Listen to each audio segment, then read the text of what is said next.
I stand frozen in the hallway, one hand pressed against the wall for support, the other clutching my wedding magazine so tightly the pages crinkle. The dining room door is cracked open just enough for their voices to slip through. I wasn't supposed to be home for another hour. My marketing meeting ended early, and I thought I'd surprise them. Instead, they surprise me. She'll pay for everything, just like she did for my wedding. Violet's distinctive laugh too loud. Two sharp cuts through the air. That's what little sisters are for. My parents chuckle in agreement, the sound of their betrayal making my stomach clench. We've already told everyone about the combined celebration, Mom says, the pride evident in her voice. Dad clears his throat. Your anniversary deserves as much attention as her wedding. 5 years is a milestone. My wedding magazine slips from my fingers, landing silently on the carpeted floor. I don't move to pick it up. I can't move at all. The blood rushes to my face as my breathing turns shallow. White-knuckled, I grip my handbag to keep my hand from trembling. 5 years of therapy, teaching me to recognize my worth, evaporates in an instant. I'm 10 years old again, watching Violet open my birthday presents while everyone applauds her for being such a good sharer. I back away from the door, careful not to make a sound. My legs carry me outside to my car where I sink into the driver's seat and stare at nothing. The keys dangle from my fingers, but I don't put them in the ignition. Not yet. First, I need to call Robert. My finger hovers over his name in my contacts. 3 deep breaths later, I press call. Hey, beautiful, he answers on the second ring. How was the meeting? They're trying to do it again, Rob. My voice comes out steadier than I expect. But this time, I won't let them. 5 years ago, Violet announced her engagement to Thomas. 2 weeks later, Dad called me into his study, explaining that Thomas had lost his job and they needed help with wedding expenses. Just temporary, he promised.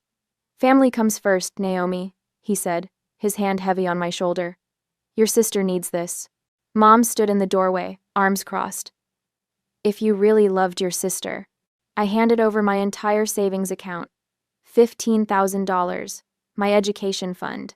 My future. It's just a semester, Mom said when I had to drop out of college. You can always go back. 3 semesters later, I was still working 2 jobs, watching my dreams collect dust while Violet danced at her reception in a dress that cost more than my car. That night, I made myself a promise while Sisters by Rosemary Clooney played over the speakers. Never again. 2 weeks later, Mom invites us for dinner. Just a casual family gathering, she says, but I know better. Her voice has that rehearsed quality it gets when she's planning something. The table is set with the good china, never a good sign. Violet and Thomas arrive 15 minutes late, as usual. Before we eat, Mom announces once we're all seated. We have the most brilliant idea. I feel Robert's hand find mine under the table, as Mom launches into a speech about beautiful symbolism and shared celebrations.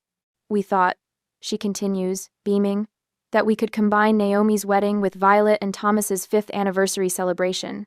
Violet pulls out a folder color-coded and tabbed and places it on the table. I've already made a list. Separate cake, of course. Special dance. And I think the colors should match my original wedding. For continuity. Robert's fingers tighten around mine as I feel all eyes turn to me. They're waiting for my usual immediate agreement. My automatic yes that's been conditioned into me since childhood. Let me think about it, I say instead. The silence that follows is deafening. Mom's smile freezes. Dad blinks rapidly. Violet's mouth opens slightly, then closes. Think about it? Dad recovers first, patting my shoulder dismissively. Always practical. That's why we know you'll handle the finances. Violet's eyes fill with practiced tears. I thought you'd be excited. Mom gives me a look, the one that says keep the peace before passing the potatoes. Naomi will come around. She always does. I smile and nod. The perfect daughter. Robert squeezes my hand under the table, a silent show of support. I'm sure it will be beautiful, I say, the words tasting like ash. But in my mind, a plan is already forming. A single thought burning bright enough to warm the ice forming around my heart.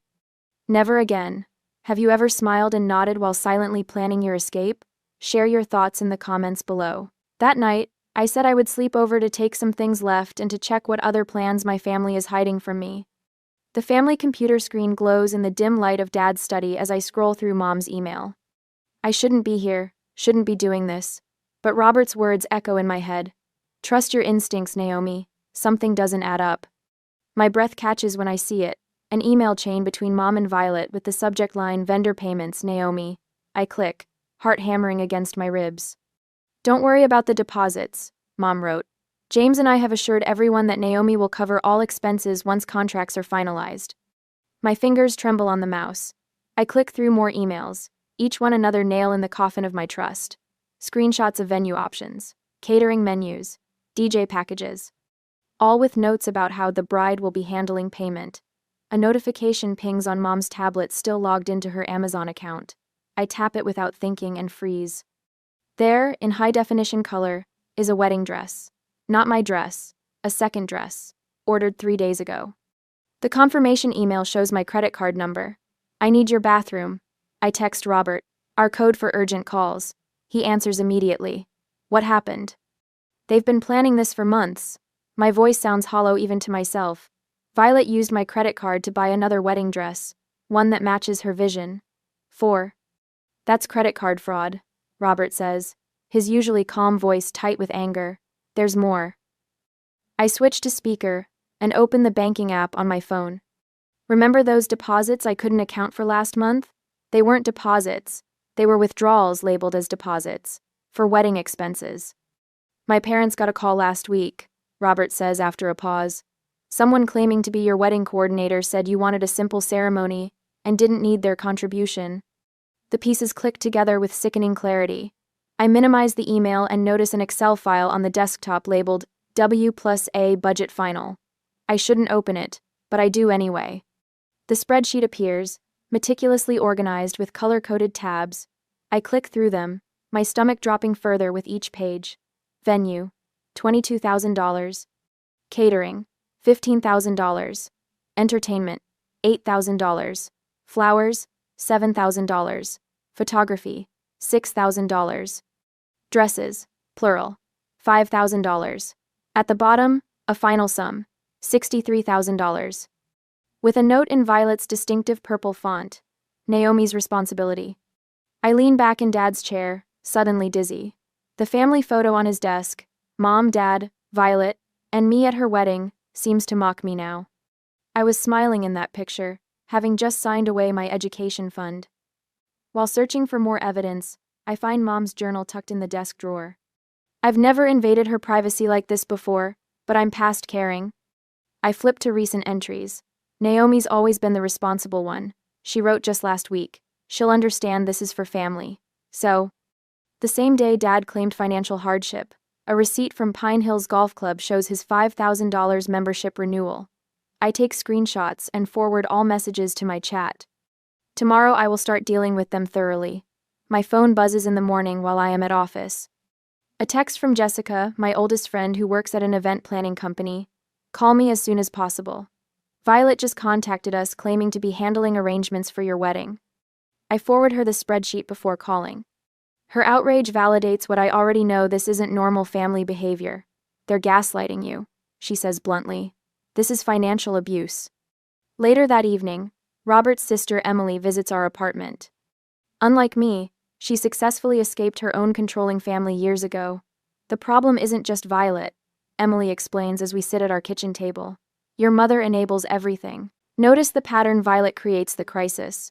Your mother offers the solution that requires your sacrifice." Mrs. Sullivan, my elderly neighbor who sometimes joins us for coffee, nods in agreement. She came 10 minutes after Emily. "I've watched this dynamic for years, dear. Your sister takes, your mother facilitates, your father enforces, and you accommodate," she says.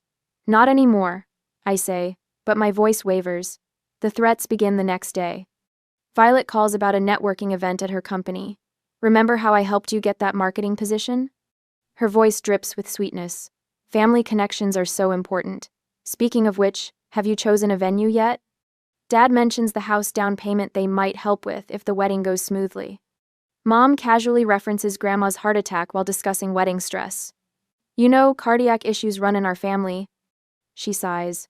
"I've already told the aunts about our combined celebration. They're thrilled." That night, I make my first strategic move. I'll need to be the one to sign the venue contract. I tell them over dinner, my voice steadier than I feel. Their exchange of glances speaks volumes. At my apartment, I cancel the fraudulent dress order and change all my financial passwords. The victory feels hollow when Violet calls immediately. "You're being ridiculous," she snaps. "You've gained weight anyway. That dress would have looked better on me." I endure the barbs, the manipulative texts, the constant pressure, the price of playing along while I formulate my plan. Later, alone in our bathroom, I finally break. Tears stream down my face as I grip the sink, shoulders shaking with silent sobs. Robert knocks gently but knows better than to enter. I stare at my reflection, at the woman who's been molded into the perfect sacrificial lamb. I splash cold water on my face, dry my eyes, and straighten my shoulders. This is war, but I'll fight it my way with strategy, not emotion, with boundaries, not bridges. In the mirror, I see someone new, emerging, someone with steel in her spine and fire in her eyes. What's the most difficult boundary you've had to set with someone you love? Was it worth it? The next morning, my phone buzzes at 7:43 a.m. I don't recognize the number, but the text contains a photo that makes my stomach lurch. "Congratulations on your big announcement," reads the message from someone named Tara. "I can't wait to celebrate both events next month." I tap the image and freeze. It's a screenshot of my mother's Facebook post from last night. "Thrilled to announce we're celebrating 2 beautiful milestones in one special day. Naomi's wedding and Violet's 5th anniversary. Details coming soon." 47 comments. 93 likes. Robert rolls over, his eyes still heavy with sleep. "Everything okay?" I wordlessly hand him my phone. He sits up immediately, fully awake. "They didn't even ask us," I whisper. "Call your mom," Robert says, his jaw tightening. "Now." Mom answers on the first ring, her voice suspiciously cheerful. "Good morning, sweetheart. Did you see?" "Take it down." My voice comes out steadier than I feel. "What?" "The post, Mom. Take it down. We never agreed to this." She laughs like I've told a particularly amusing joke. "Oh, Naomi, everyone's so excited. Your father's golfing buddies are already planning to attend." It's too late to change anything now. The familiar weight of obligation settles on my chest. Too late. Always too late to stand up for myself. "We'll talk about this later," I manage before hanging up. 3 days later, I'm at Elegance Bridal with Jessica, trying on the simple A-line dress I chose weeks ago. I twist in front of the mirror, admiring how the ivory fabric catches the light. "It's perfect," Jessica says, snapping a photo. "Classic but not boring. Totally you." The bell above the door jingles. I catch the reflection of Violet sweeping into the boutique, designer sunglasses perched on her head, Mom trailing behind her. "Surprise!" Mom calls out, clapping her hands. "We thought we'd join you." Jessica shoots me a look that says, "Stick to the plan." I nod almost imperceptibly. "How unexpected," I say, turning to face them.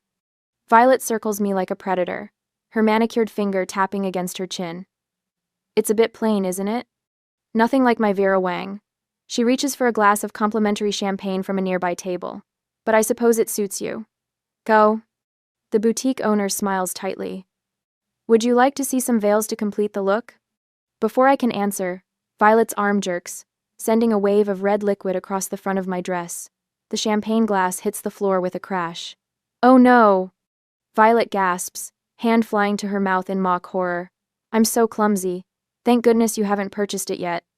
My fingers curl into fists at my sides as I watch the red stain bloom across the ivory fabric.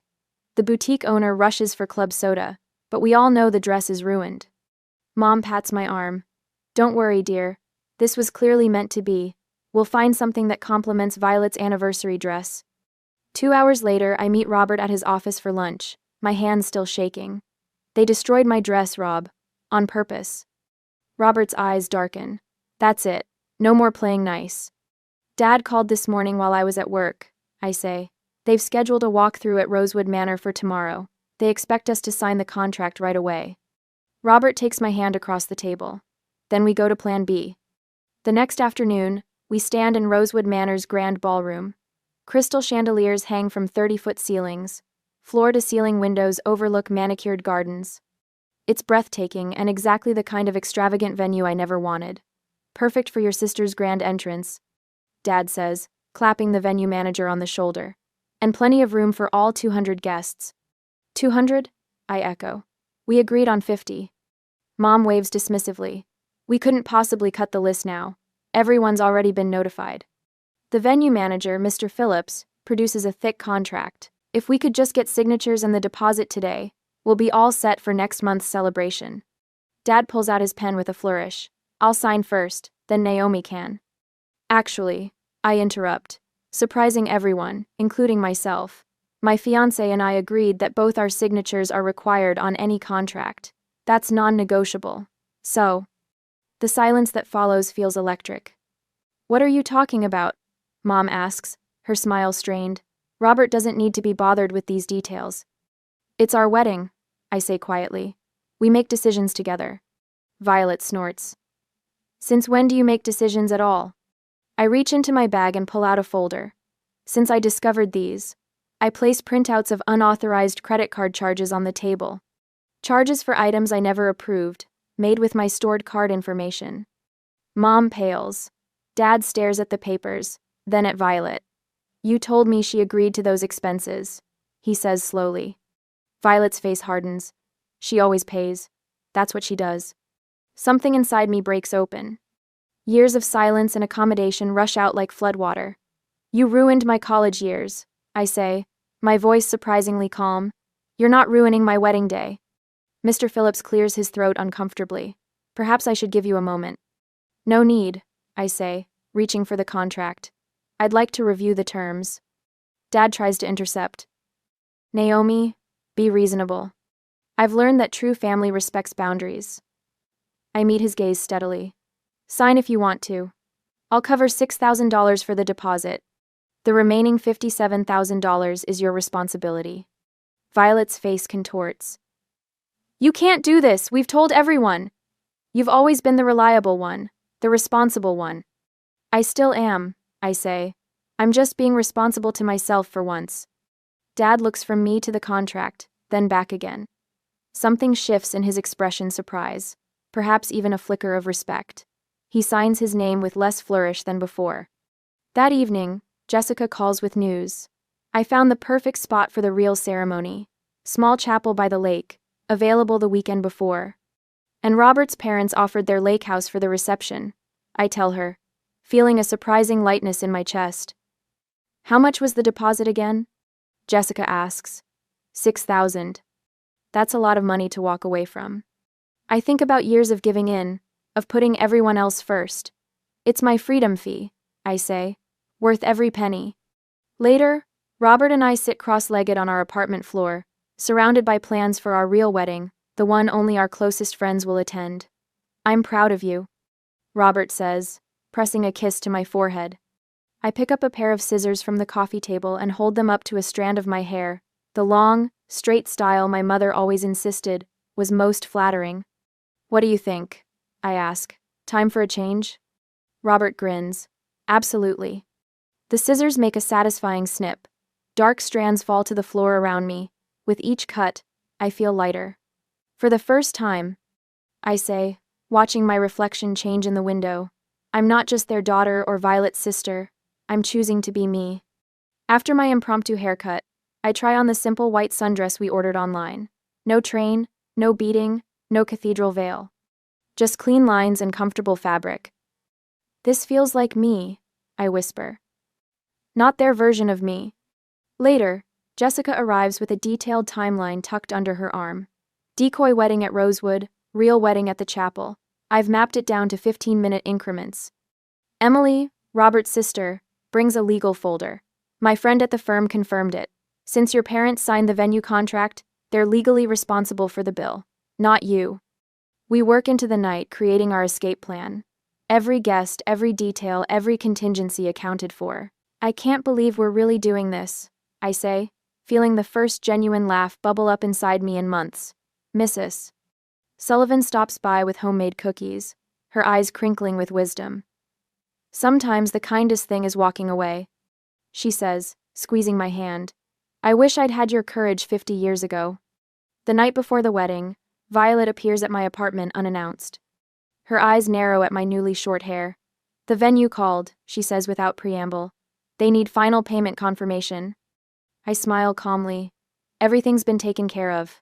Tomorrow will be unforgettable. Something in my tone makes her pause. She studies my face, searching for the familiar signs of capitulation. Finding none, she leaves with a huff. After she's gone, I pull out a small overnight bag from under the bed and carefully pack the essentials: white sundress, new flats, marriage license. Robert watches from the doorway. Ready? He asks. I zip the bag with finality. More than I've ever been. Have you ever had to create an escape plan from a toxic situation? What gave you the strength to follow through? The next morning, a makeup artist dabs powder across my forehead as I check the time. 9:17 a.m. Perfect. I snap a selfie in the bridal robe Jessica borrowed from her cousin's salon, making sure the generic background reveals nothing about our actual location. Sending the first bait? I tell Robert, who's lounging on the lake house sofa in jeans and a t-shirt, coffee mug in hand. No tuxedo yet. We have hours before our real ceremony. I attach the photo to a group text. Getting started. Running a bit behind but so excited. Then I add 3 bride emojis and a champagne glass. Exactly the kind of overenthusiastic text they'd expect. Mom responds instantly. Everyone's arriving at the venue. Your father is greeting the Hendersons now. They're all there, I tell Robert, the weight of 5 years lifting from my shoulders. 200 guests, and a $63,000 bill. Robert raises his coffee mug. To freedom. My phone buzzes with Violet's text. Remember, I need you here by 11:30 for our sister photos before your ceremony. Wear the pearl earrings I picked. I silence notifications and join my actual friends on the deck, overlooking the tranquil lake. Jessica pours mimosas while Sam and Keith string white lights around the birch trees. Robert's parents arrive with wildflowers from their garden and warm hugs that ask for nothing in return. How are you feeling? Robert's mother asks, squeezing my hand, like I can finally breathe. At 10:45, I send another staged photo. Hair done, makeup next, running about 30 minutes behind schedule. The responses flood in immediately. Mom, people are asking when you'll arrive. What should I tell them? Dad, the minister has another commitment at 3. You need to hurry. Violet, this is so inconsiderate, Naomi. My anniversary celebration is at risk. I switch my phone to Do Not Disturb and slip into my simple lace dress, the one I bought myself, not the beaded monstrosity Violet selected, to complement her anniversary gown. Ready for our real ceremony? Robert asks, handsome in his navy suit. More than you know. Em said. At noon, Jessica returns from her reconnaissance mission at the country club, laughing so hard she can barely speak. You should see them, she gasps. Your mom keeps announcing minor delays. Your dad is sweating through his suit. And Violet, oh my God, Violet is telling everyone it's actually your fault because you insisted on using her hairstylist instead of hiring 2. How many guests left? Robert asks. None yet. They're too fascinated by the train wreck. It's like watching a slow-motion car crash in formal wear. At 12:30, I send one final text. Having a minor zipper emergency. Start without me. Be there in 20 minutes. Then I turn my phone completely off and take Robert's hands beneath the lakeside arbor. 20 cherished friends surround us as Robert's father begins our ceremony. No one checks their watch or texts during our vows. No one demands to be the center of attention. Across town, according to our plan, the venue manager is presenting my parents with a preliminary bill. The contract they signed, the one they pushed so hard to finalize, makes them solely responsible for payment. The $6,000 deposit I contributed was carefully documented as my only financial obligation. By now, Violet has likely realized that her anniversary celebration has become a $63,000 disaster. The carefully selected champagne tower stands untouched. The 5-tier cake with her anniversary topper on the premium tier remains uncut. The guests whisper behind programs, witnessing the family facade crumble. I now pronounce you husband and wife, Robert's father announces, beaming with genuine joy. As Robert kisses me, cheers erupt from people who actually care about our happiness. Later, during our intimate reception dinner, Jessica's phone lights up with a voice message. She puts it on speaker. Jessica, this is Eleanor Thompson. Mom's voice sounds strained, her usual composure shattered. If you know where Naomi is, please tell her this isn't funny anymore. The venue needs the remaining payment tonight. Her father. Her voice breaks. James had to give them his retirement account information. Please have her call us immediately. In the background, we hear Violet shrieking at someone, likely her husband. What do you mean, what did I do? This was Mom and Dad's plan too. Jessica turns off the phone, and Robert raises his glass. To my beautiful wife, who taught her family the most valuable lesson they'll ever learn. I clink my glass against his. Freedom was worth every penny of that $6,000 deposit. What do you think is worse? I ask our friends. Losing $63,000 or losing your dignity? As laughter surrounds us, I already know my answer. The doorbell rings precisely at 10, the morning after our wedding. Robert squeezes my hand as we exchange knowing glances. Right on schedule. Ready? He asks. I nod, straightening the fresh wedding photos we arranged on our coffee table last night. I've been ready for years. When I open the door, Mom stands front and center, eyes red-rimmed and puffy. Dad looms behind her, jaw clenched so tight I can almost hear his teeth grinding. Violet hovers at his shoulder, her face twisted into an expression that can't decide between rage and triumph. How could you do this to us? Mom's voice breaks, tears already streaming down her face. After everything we've done for you? I step aside, gesturing them in without a word. They file past, Mom's familiar perfume, the one she only wears to funerals and confrontations trailing behind her. Dad doesn't bother sitting. You're legally responsible for this bill, Naomi. I don't know what game you think you're playing, but it ends now. Tell everyone what kind of person you really are, Violet hisses, jabbing a finger toward me. I already started. Cousin Emma knows you abandoned your own wedding over some childish grudge. I don't flinch. Instead, I walk to our dining table where a leather portfolio sits waiting. Robert stands beside me, his presence a fortress at my back. I expected this visit, I say, my voice steadier than it's ever been when addressing them. I've been preparing for it for a while. One by one, I remove the contents of the portfolio and arrange them on the table. The movement feels ceremonial, like laying out the pieces of a sacred ritual. In many ways, it is. What's all this? Dad asks, impatience edging his voice. I press play on my phone. Violet's voice fills the room. She'll pay for everything, just like she did for my wedding. That's what little sisters are for. Followed by my parents' unmistakable laughter. Their faces pale in perfect unison. Recording conversations is, Dad starts. Perfectly legal in this state with one-party consent. Robert finishes for him. His law degree finally proving useful against my family. I slide bank statements across the table. Here's proof of the $6,000 deposit I agreed to pay, the only payment I ever committed to. Mom reaches for the papers with trembling hands, but the venue manager said, I have the email trail right here. I continue, laying out printed correspondence, where I specifically clarified my limited financial involvement. Note the venue manager's response confirming that the contract holders, you and Dad, are responsible for the balance. Violet snatches one of the papers. This doesn't prove anything. Maybe this will. I pull out screenshots of unauthorized credit card charges, each with forensic timestamps. My credit card, Violet, for your second wedding dress. The one you ordered after spilling wine on mine. You always were so dramatic about money, she scoffs, but her voice wavers. Dad's face has taken on an ashen quality. Naomi, be reasonable. We can't possibly cover $57,000. I extract the final document, a lawyer's letter outlining their liability. The contract is in your names. The venue has your signatures. The remaining $57,000 is your responsibility. Mom collapses onto our couch, mascara creating charcoal rivers down her cheeks. Why would you do this to your own family? I lost $15,000 for Violet's wedding. I say, the words no longer sticking in my throat. I willingly paid $6,000 this time to be free of your manipulation forever. This is revenge, Dad spits, desperation replacing his earlier confidence. No, I correct him. This is the natural consequence of your actions. Violet's husband Thomas, who had been silent by the door, steps forward. So you did the same thing to your sister 5 years ago? His question lands like a stone in still water, creating ripples of uncomfortable silence. That was different, Violet stammers, looking to our parents for support, but something has cracked between them. Mom stares blankly at the coffee table, Dad glares at Violet, and Violet glowers at both of them. Your retirement fund, Mom whispers to Dad. We'll have to use your retirement fund. My retirement fund? His voice rises.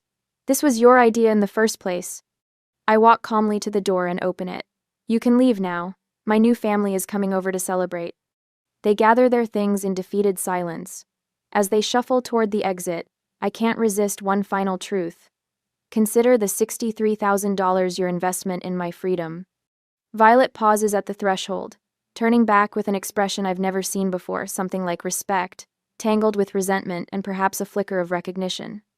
The door closes with a soft click that echoes with finality. Robert wraps his arms around me as I lean against him, suddenly exhausted and exhilarated all at once. Are you okay? He asks into my hair. Before I can answer, my phone chimes with a text. Jessica and the others are on their way over, bringing champagne and takeout from our favorite restaurant. I'm more than okay, I say, looking at our wedding photos, the real ones, taken at the lake house with people who truly love us. For the first time in my life, I'm free. Was I justified in my actions, or should I have confronted my family directly instead? What would you have done? A year later, the scent of roasting turkey fills our new home as I arrange a centerpiece of crimson and gold chrysanthemums on our dining table. Through the window, November sunlight spills across the hardwood floors we installed ourselves last month. Robert catches my eye from the kitchen doorway and raises his wineglass in a silent toast. 1 year exactly, he says, his smile reaching his eyes.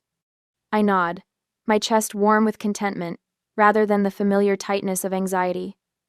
1 year since we chose ourselves. 1 year since we walked away from the elaborate charade my family had planned and married by the lake instead, surrounded only by people who truly loved us. The wedding photo on our mantel captures that perfect moment, Robert and I laughing as the weather's beautiful colors danced around us, neither of us looking at the camera. Real joy doesn't pose. The doorbell chimes, interrupting my thoughts. Through the peephole, I see Violet standing alone on our porch, her shoulders hunched against the cold in a way I've never seen before. No, Thomas. No dramatic entrance. Just my sister, looking smaller somehow. When I open the door, I stand tall in my own doorway. Unlike that day I overheard them plotting in the dining room, I feel no trembling in my hands, no weakness in my knees. I came to apologize, Violet says, her voice lacking its usual sharp edge. Really apologize. I study her face, searching for the familiar manipulation. Instead, I find something new: humility. Dad and Mom had to use their retirement savings to pay the venue. She continues, when I remain silent. It was a reality check for all of us. I gesture toward the living room. Come in. The others will be here soon. She hesitates. Thomas threatened divorce unless I started therapy. He said he couldn't be married to someone who treats family like stepping stones. For a moment, I see the little girl who once held my hand on the first day of kindergarten, before she learned to see me as competition rather than as a sister. How's that going? I ask, genuinely curious. Hard, she admits, but necessary. The front door opens behind us as Jessica arrives carrying a homemade pie, followed by Emily and Robert's parents. The warmth of their greetings fills the entryway. Later, gathered around our table, Robert raises his glass. To chosen family and second chances. The conversation flows easily, untainted by the tension that characterized family gatherings of the past.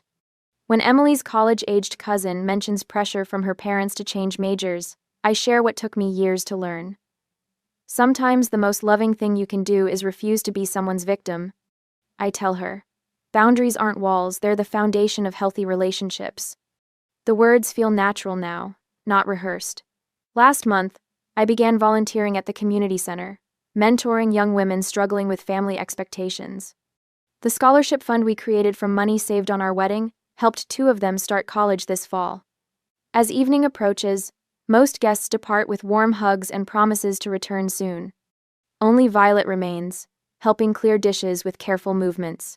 You're welcome here as my sister, I tell her quietly by the sink, not as the person who tried to ruin my wedding. She nods, accepting the boundary without argument. Mom started to see it too, how she enabled everything. She asked if she could call you sometime. Later, after Violet leaves, Robert presents a small package wrapped in silver paper. Happy anniversary, he whispers. Inside is a shadow box containing our framed $6,000 venue deposit receipt, mounted against burgundy velvet. The inscription reads, "Best investment we ever made in our freedom and future." I trace the glass with my fingertip, smiling at the simple truth of it. Some lessons are expensive, but worth every penny. The aroma of spiced cider and roasted turkey hits me the moment I step through my childhood home's front door, but something else lingers beneath those familiar scent stench thick as fog on a winter morning. In the living room, Mom stands at the head of the dining table, her fingers drumming an uneven rhythm on the polished wood while relatives cluster in hushed conversations around her. Maya. Mom's voice cuts through the murmur, measured and cold as steel.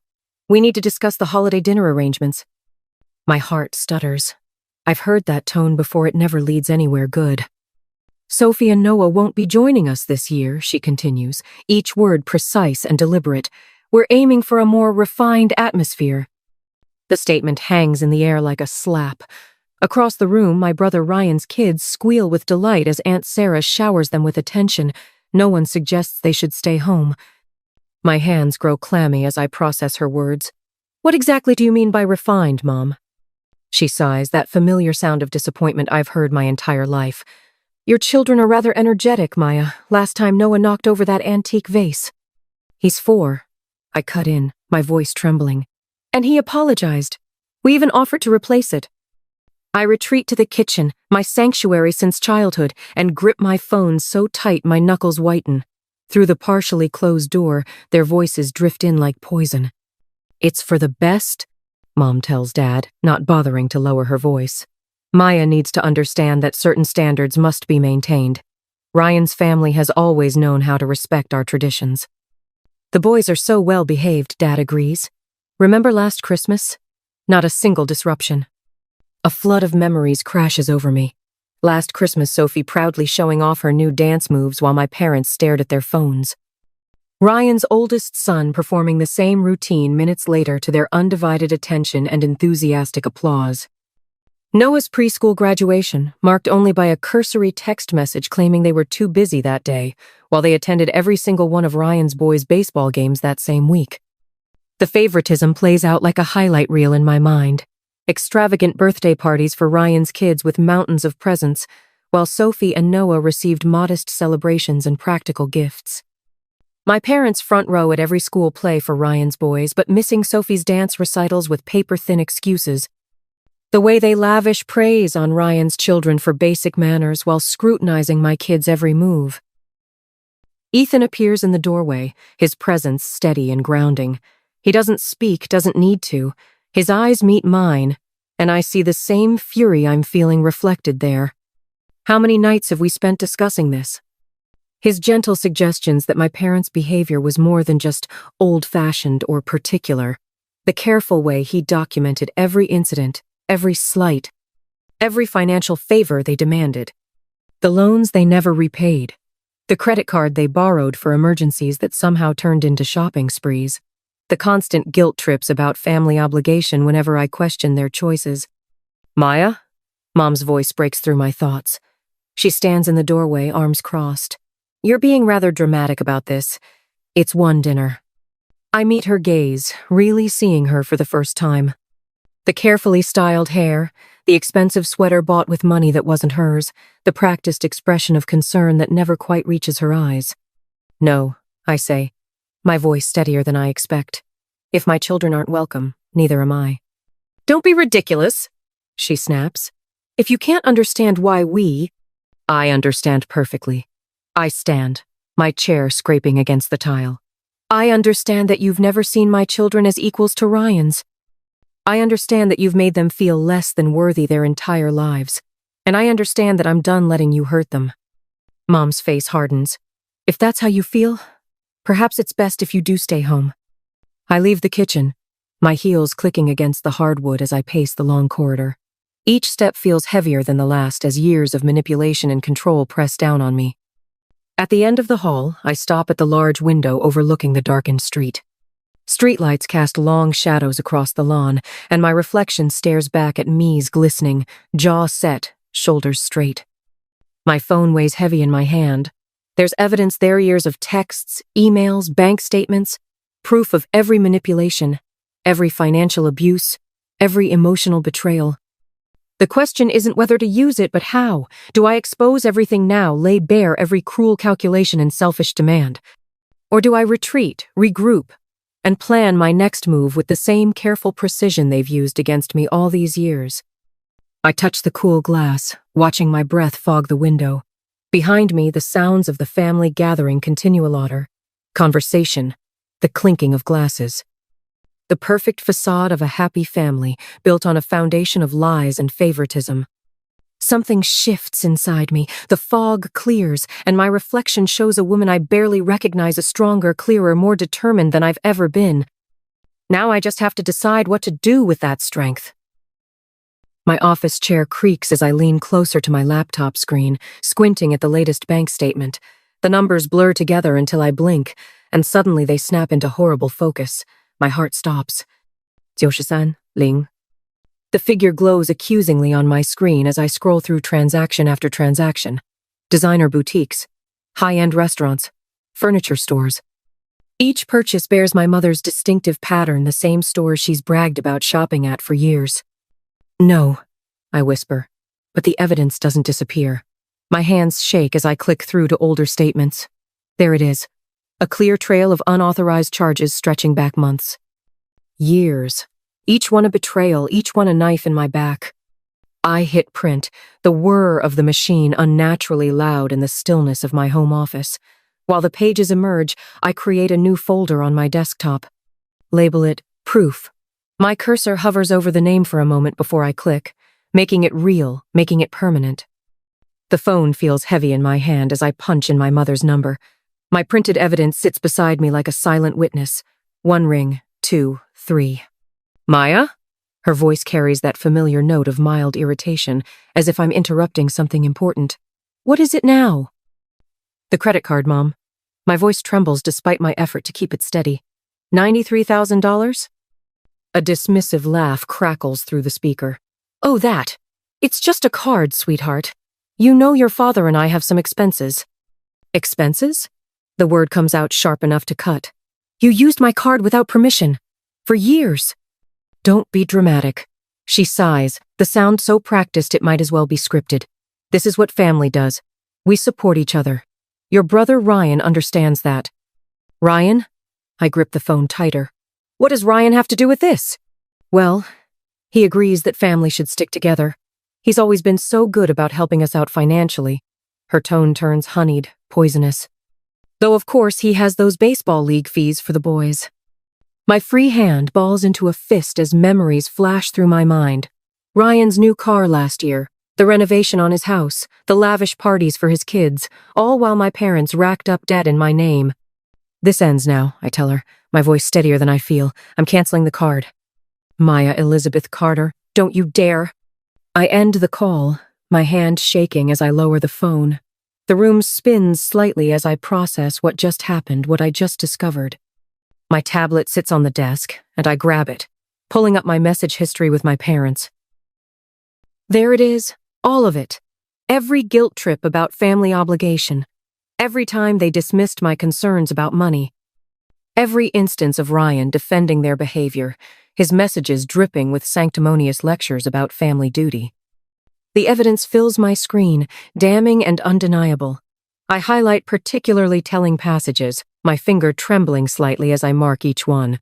Linda's manipulation, Robert's enabling. Ryan's betrayal. Each piece fits together like a toxic puzzle I'm finally seeing clearly. A soft knock at the door makes me look up. Ethan stands there, his face a mirror of my own concern. He doesn't speak, just moves to my side and places a gentle hand on my shoulder. The weight of it grounds me, reminds me I'm not alone. Coffee? He asks quietly, and I nod. 20 minutes later, we sit in our favorite cafe with 2 of my closest friends, Sarah and Jamie. The familiar scent of roasted beans surrounds us as I show them the evidence on my tablet.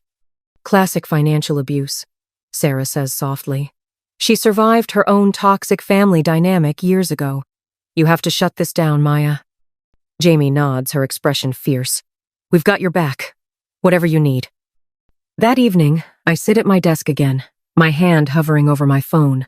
The credit card app is open, the cancel card button waiting for my touch. This small act of defiance will change everything. I press it. The confirmation screen appears, and I feel a surge of something like power. It's a small victory, but it's mine. My fingers fly across the keyboard as I continue organizing the evidence.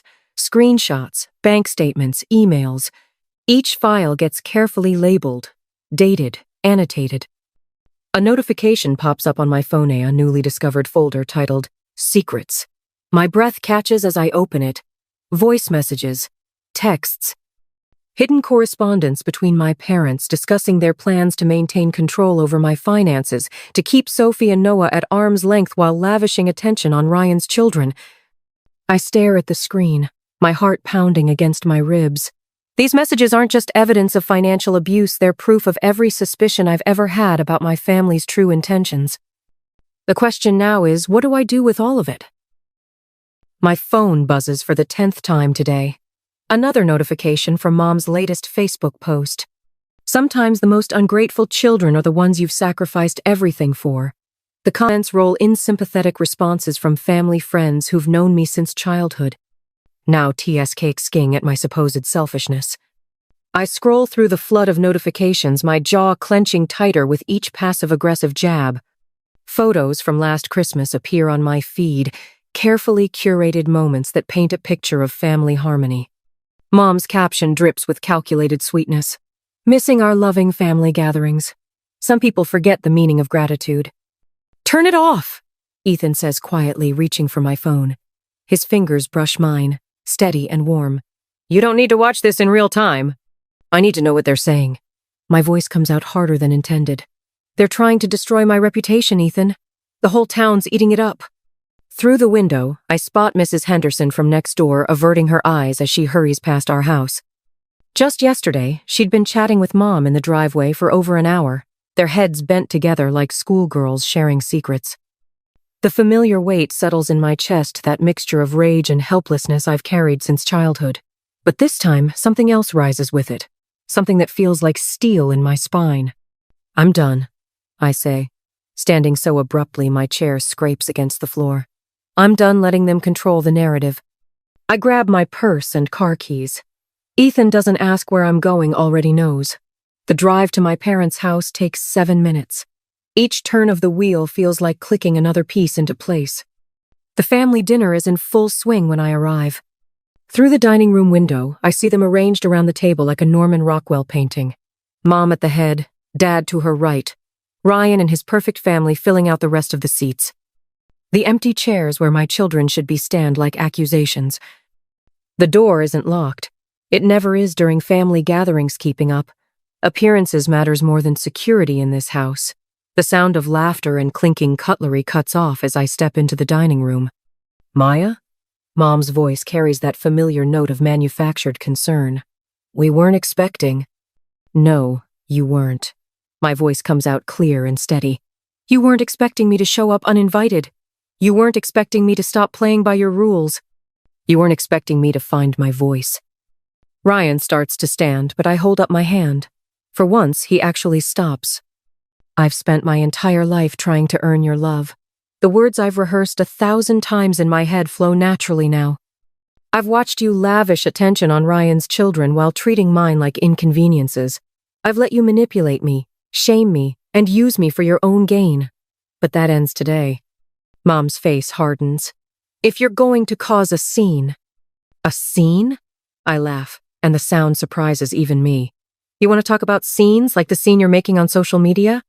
The carefully crafted posts painting me as an ungrateful daughter? The whisper campaign you're running through the neighborhood? I pull out my phone, opening the folder where I've documented everything. Should we talk about the $93,000 in credit card charges? The loans you never repaid? The emotional blackmail? Because I have receipts for all of it. The color drains from Mom's face. Across the table, Ryan's wife suddenly becomes very interested in her plate. Dad's hand trembles as he reaches for his water glass. You can't just... Mom starts, but her voice lacks its usual authority. I can, I will, and I am. Each word feels like breaking another link in the chains they've wrapped around me. You tried to turn the community against me? Fine. Let's see how they react to the truth. Every manipulation, every lie, every dollar, you stole all of it, documented and ready to share. The silence that follows feels like a physical presence in the room. In that moment, I clearly see them. Mom's perfectly styled hair can't hide the fear in her eyes. Dad's expensive watch looks like a shackle on his wrist. Ryan's practiced expression of concern has cracked, revealing the panic underneath. I turn to leave, then pause in the doorway. Oh, and Mom, next time you want to post about family values, remember screenshots last forever. Back home, our kitchen fills with the warmth of friendship and support. Jessica clutches her coffee mug, her face a mix of concern and pride as I recount the confrontation. Ethan stands behind my chair, his presence steady and grounding. You should have seen their faces, I say, my hands still trembling slightly. When I mentioned the credit card charges, I have the bank statements right here, Jessica interrupts, pulling out a thick manila folder. And those text messages where your mom admitted using the card without permission. She spreads the documents across our kitchen table, each piece of evidence another nail in the coffin of their manipulation. We're with you, Ethan says quietly. Whatever comes next. Later that evening, I stand in the community center, surrounded by familiar faces that now wear expressions of shock and disbelief. The projector hums behind me, displaying statement after statement, charge after charge. These aren't stories or rumors, I tell the crowd, my voice steady. These are facts. Bank statements, text messages, recorded conversations. Each click of the presentation remote feels like a hammer striking steel. This is the truth about the family that's been spreading lies about me. Afterward, I retreat to my home office, shutting the door on the world. The lamp casts a soft glow as memories flood back Sophie's dance recital that they skipped, Noah's preschool graduation they were too busy for. Countless moments of subtle cruelty wrapped in smiles and excuses. My hands move automatically, creating new folders on my laptop. Each piece of evidence finds its place: financial documents in one, text messages in another, social media posts in a third. I back everything up to an encrypted cloud drive, then a physical hard drive. No chance of losing any of it now. The notification sound makes me jump. A new email from an unfamiliar address sent to my old account. The subject line reads, Carter Family Trust Confidential. My cursor hovers over the attachment. Final Truth PDF. I click, and my screen fills with documents I've never seen before. Emails between Mom and her business partner discussing plans that go far beyond mere financial exploitation. My heart races as I scan the contents, understanding blooming like ice in my veins. This isn't just evidence of their manipulation, it's proof of something much darker, something that could change everything. I save the folder to multiple locations, my mind already racing with possibilities. They thought they had all the power, but they never saw this coming. Neither did I. My hands shake as I spread the documents across the community center's oak conference table. Bank statements fan out like playing cards, each one a piece of damning evidence against my parents. The fluorescent lights overhead cast harsh shadows on the papers, making the numbers seem to leap off the page. $93,000 in unauthorized charges, meticulously documented. What exactly are we looking at here, Maya? Aunt Sarah's voice wavers as she leans forward, squinting at the statements. I draw in a steadying breath. Every single charge my parents made on credit cards they opened in my name. My finger traces a line of transactions. Designer clothes, luxury vacations, even Ryan's children's private school tuition. The assembled family members shift uncomfortably in their chairs. Mom's carefully applied makeup can't hide how her face has gone ashen. Dad stares at his hands, suddenly fascinated by his wedding ring. Ryan stands in the corner, arms crossed, jaw clenched. That's not, Mom starts, but I cut her off by playing the first voicemail recording on my phone. Her own voice fills the room. Asterisk. Maya, honey, you know we needed that card for emergencies. What kind of daughter refuses to help her parents? After everything we've done for you. Asterisk. I tap to the next recording. And the next. Each message drips with manipulation, guilt, demands. The room grows heavier with each revelation. Mom surges to her feet, hands fluttering like trapped birds. You're taking everything out of context. We've always supported you. Always. Always what, Mom? Always made me feel less than. Always favored Ryan's kids over mine? My voice remains steady, even as my pulse races. or always stole from me while pretending it was my duty to give. Maya. She forces a trembling smile. Sweetheart, if you felt this way, you should have said something. We can work this out as a family. There's no need for such drama. Dad nods eagerly. We'll make it right, Princess. Whatever you think we owe. This isn't about money. I pull up the text messages on the projector screen. This is about years of manipulation, emotional abuse, favoritism. The messages scroll past. Mom canceling plans with Sophie and Noah while posting photos at Ryan's kids' events. Dad promising to attend dance recitals, then making excuses. Constant criticism of my parenting while praising Ryan's. Ryan pushes off from the wall. Come on, Maya. We're family. Whatever's happened, we need to stick together. Think about what this is doing to Mom and Dad. I meet his gaze. I am thinking about family, Ryan. I'm thinking about my children, who deserve better than to be treated as second-class grandchildren. I'm thinking about the example I'm setting for them about not accepting abuse, even from family. Abuse? Mom's voice rises sharply. How dare you use that word? Everything we've done has been out of love. Ethan steps forward, placing a stack of additional papers on the table. Love doesn't max out credit cards in your daughter's name, Linda. His quiet voice carries more weight than Mom's protests. Love doesn't play favorites with grandchildren. My friend Rachel moves to stand beside me, adding her own folder to the evidence pile. I've witnessed it for years. The manipulation, the guilt trips, the financial exploitation. Mom's face contorts. This is ridiculous. You're all conspiring against us.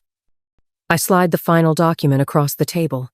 This is a copy of the police report I filed this morning, documenting the identity theft and credit card fraud.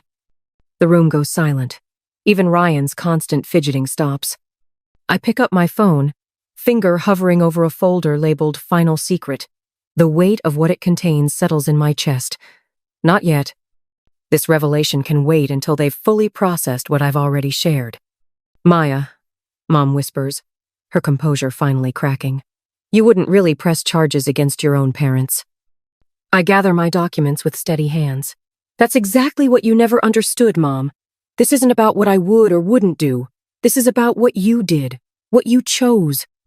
Every time you favored Ryan's family, every time you manipulated me, every time you stole from me.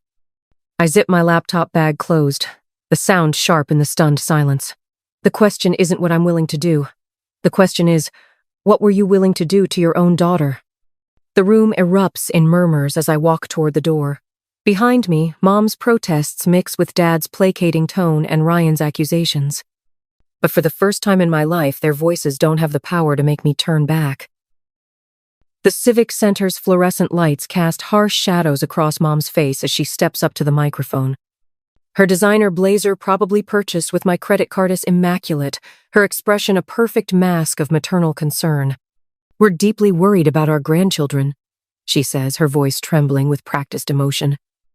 Maya's behavior is. She pauses, dabbing at her eyes with a monogrammed handkerchief. We just want what's best for Sophie and Noah. My fingers curl around the manila folder in my lap.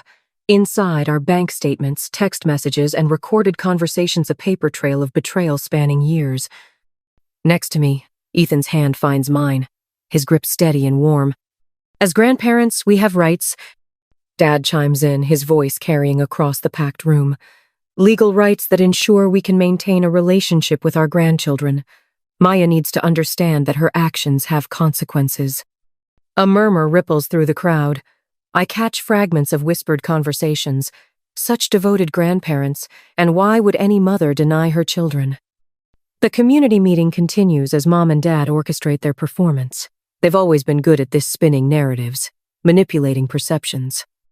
I remember how they'd praise Ryan's kids for the same behaviors they'd criticize in Sophie and Noah, how they'd shower his family with attention while making my children feel like uninvited guests.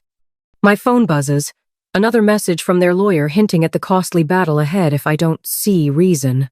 They know I can't match their resources in a prolonged legal fight.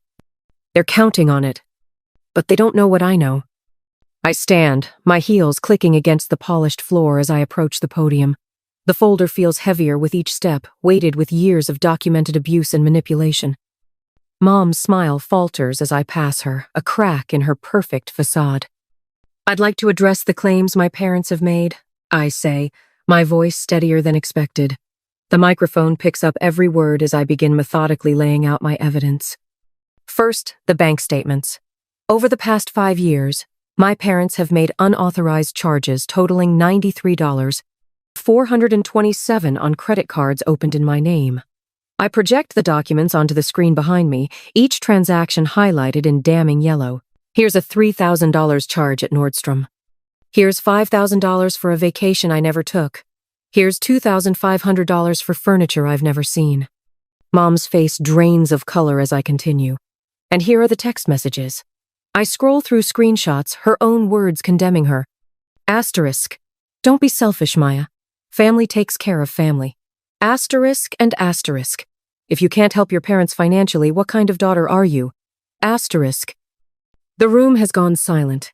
Even the usual shuffling of papers and clearing of throats has ceased. My brother Ryan shifts uncomfortably in his seat as I play the voicemail he left last Christmas. Asterisk. Mom and Dad need that money more than you do. Stop being difficult and just give them the card. Asterisk. I move through my presentation with surgical precision, each piece of evidence another nail in the coffin of their manipulation. Years of meticulous documentation unfold before the community's eye-severy guilt trip. Every financial abuse, every emotional manipulation laid bare. This isn't about grandparents' rights, I say, my voice cutting through the stunned silence. This is about control, about financial exploitation, about using their grandchildren as pawns in their manipulation games. The evidence is irrefutable. Bank records don't lie. Text messages don't forget. Voicemails don't change their story. I see the moment the tide turns. It's in the way the community leaders lean forward, in the shocked expressions of people who've known my parents for decades. Mom's carefully constructed image of the doting grandmother crumbles as the truth emerges, stark and undeniable. I've spent years documenting every transaction, every manipulation, every attempt to control my life through financial and emotional abuse. I continue, my voice growing stronger. I'm not here to ask for sympathy. I'm here to expose the truth. The last piece of evidence appears on the screen, a recorded conversation where Mom and Dad discuss their strategy for using my children to maintain their control. Their own voices fill the Civic Center, discussing Sophie and Noah like bargaining chips rather than beloved grandchildren. As the recording plays, I watch my parents' carefully crafted facade collapse entirely. Mom's perfectly composed expression shatters. Dad's confident posture crumples. The power they've wielded for so long evaporates in the harsh light of truth. Behind me, dozens of faces stare in horror at the evidence of years of manipulation. The community leaders who once smiled indulgently at my parents' version of events now look at them with dawning recognition. The whispers have a different tone now: shock, disgust, sympathy for my children. I close my folder, each movement deliberate. These are not the actions of loving grandparents, I say quietly. These are the actions of manipulators who use family ties as weapons, and I'm done letting them hurt my children. The reaction is immediate and overwhelming. Mrs. Chen, who's known our family for 20 years, stands up first. I've watched these children grow up, she says, her voice sharp with disappointment. I've seen how differently you treat them, Linda. How could you? Others join in, years of carefully hidden observations suddenly finding voice. The pristine reputation my parents cultivated crumbles with each new revelation. Social media notifications ping on phones throughout the room as the story spreads. Mom's carefully curated image, the devoted grandmother, the community pillar dissolves in real time. I stand at the podium, watching the destruction of their social facade. This is more than exposure, it's liberation. Each shocked gasp, each disapproving murmur, each sharp intake of breath is another brick falling from the walls they built to contain me. Maya, Mom's voice cuts through the chaos, desperate now. You're misrepresenting. Number? My voice rings out, clear and final. I'm done letting you twist the truth. I'm done letting you manipulate my children. I'm done letting you control our lives through guilt and financial abuse. Each word lands like a physical blow, making her flinch. This is my symbolic slapknot with hands but with truth. The room falls silent as I gather my things. In this moment, I am neither victim nor victor. I am simply free. But as I step away from the podium, my phone vibrates. A message from an unknown number. Asterisk. The game isn't over, Maya. Some secrets stay buried. For now, asterisk. I slip the phone into my pocket, my heart racing despite my calm exterior. The truth is out, but something tells me this isn't the end. It's just the beginning of something else entirely. The evening sun warms my face as I settle into the white wicker chair on our new porch, my fingers wrapped around a steaming mug of chamomile tea. Sophie's laughter rings clear across our yard as she chases Noah through the sprinkler, their wet footprints marking temporary paths on the concrete. Water droplets catch the light, creating tiny rainbows that dance around my children like protective spirits. Ethan leans against the porch railing, his quiet presence as steady as always.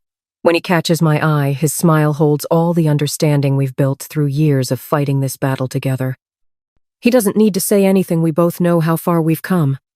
"Mom!" Sophie calls out, her dark curls plastered to her forehead. "Watch this!" She executes a perfect cartwheel through the spray, landing with the grace of a gymnast. Noah immediately tries to copy her, resulting in more of a cheerful tumble. My chest tightens, but not from anxiety this time. This is different fullness, an abundance of something I never felt in my parents' presence. Pride, joy, unconditional love.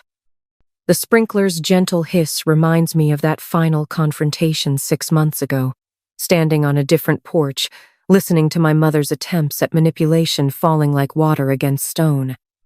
I'd returned there one last time to collect the remaining pieces of my past. The weathered wood had creaked under my feet just as it always had, but I was no longer the same woman who once trembled at that sound. I touched the smooth surface of my phone, remembering how it felt to finally delete their numbers. Not in anger, not in revenge, but with the quiet certainty of someone closing a book they never need to read again. The wind rustles through our maple tree trees we planted ourselves when we bought this house, roots growing deep into soil that belongs to us alone. A cardinal lands on the branch nearest to me, its red feathers bright against the green leaves. It reminds me of the journal entry I wrote last night. Freedom isn't the absence of pain, it's the presence of choice. I've been writing a lot lately. Sometimes about the past, but more often about the future. About the weekly support group I started for others trapped in toxic family dynamics. About the look in a young mother's eyes last Thursday when she realized she wasn't alone. About the text message I received yesterday. You gave me the courage to say no to them for the first time. Ethan moves to sit beside me, the chair creaking softly under his weight. "Penny, for your thoughts?" he asks, his voice carrying that gentle curiosity that first drew me to him. "I was thinking about Sarah," I say, referring to the newest member of our support group. The way she described her mother's financial manipulation, it was like hearing my own story played back. He nods, understanding flowing between us like an electric current. "You gave her hope today. I saw it in her face when you shared your journey." The sun dips lower, painting the sky in brilliant streaks of orange and purple. Noah runs up to the porch, his small feet pattering against the steps. "Mama, I'm hungry," he announces, water dripping from his eyelashes. I scoop him up, not caring that his wet clothes soak into my shirt. Sophie joins us, wrapping her arms around my waist, and I breathe in the clean scent of their damp hair. This is what freedom smells like: laundry detergent, wet grass, and the lingering traces of sunblock. Standing here, with my children's hearts beating against mine and Ethan's steady presence beside me, I feel the truth of it all settle into my bones. We aren't just survivors of what was done to us. We're architects of what comes next. The sky continues its color transformation, each shade more vibrant than the last. My eyes sting with tears that have nothing to do with sadness. These are tears of recognition of seeing, finally, the woman I've become, the mother I choose to be, the life we're building, brick by brick, moment by moment, choice by choice. I turn my gaze from my family to you, whoever you are, reading these words. Maybe you see yourself in my story. Maybe you're standing at the edge of your own decision, wondering if freedom is worth the price. I'll tell you what I wish someone had told me. What does true freedom mean to you? And more importantly, what would you sacrifice to reclaim it? A smile spreads across my face, not the careful, measured expression I once wore like armor, but something real and fierce and completely my own. I already know my answer. Do you?